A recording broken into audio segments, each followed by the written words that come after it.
In this space era when science is booming in the 20th century, if you tell people, even though you have a healthy body, if you directly clash against the evil chi of spirits, demons, or coffin etc., you might die immediately.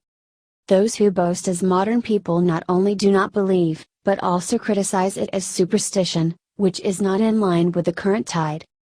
So, should Buddhists believe these things of clashing against demon? In my opinion, it'd be better to believe they do exist rather than flatter, worship, or pray for their blessings. If you chant the sacred title of Amitabha Buddha sincerely, you can turn mishap into auspiciousness and are safe and sound when encountering demons. If you know to use this ultimate magic method, the evil spirit and demons may be frightened by the bright, righteous, and supreme mantra and run away beyond the clouds. Perhaps this sacred title with great virtues subdue those obsessed evil spirits and demons and release their distress, so that with evil karma they reincarnate into the virtuous paths. Let me cite 3 facts to prove it. Zun Li is the deputy squad leader of Square Wide Class. She lives in the East District of Taichung City and rents out their surplus house to the driver of cargo truck. The driver's wife, Azu, is 31 years old this year. On February 6, 1969 morning, she went to a dress shop to retrieve her newly customized clothes.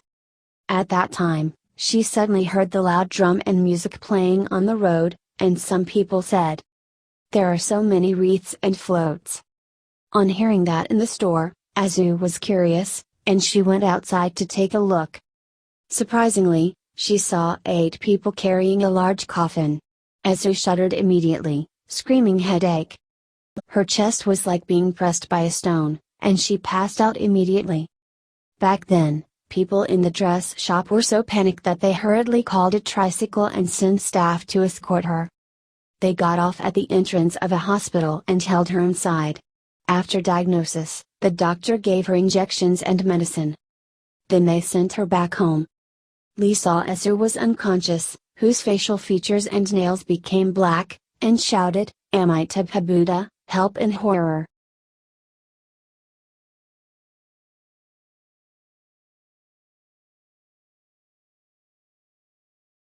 At that moment, the workers at cargo transportation next door heard the yelling and rushed over.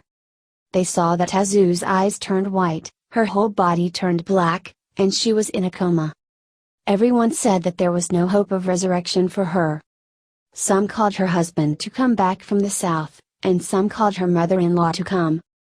Only Li looked calm, holding the rosary in her hand and placing it on Azu's chest, kept chanting Amitabha Buddha and Avalokitesvara Bodhisattva in her mouth. She piously prayed to the merciful Buddha and Bodhisattva to rescue Azu, chanting for about 20 minutes. Gradually, Azu's eyes and skin returned to normal. She opened her eyes and said, "Auntie, you are a great benefactor to save my life. I was pressed and almost breathed my last. When I was in terrible pain, you put rosary on my chest, and I heard the sound of Amitabha's name, then I gradually felt relaxed. Thanks a lot for your rescue."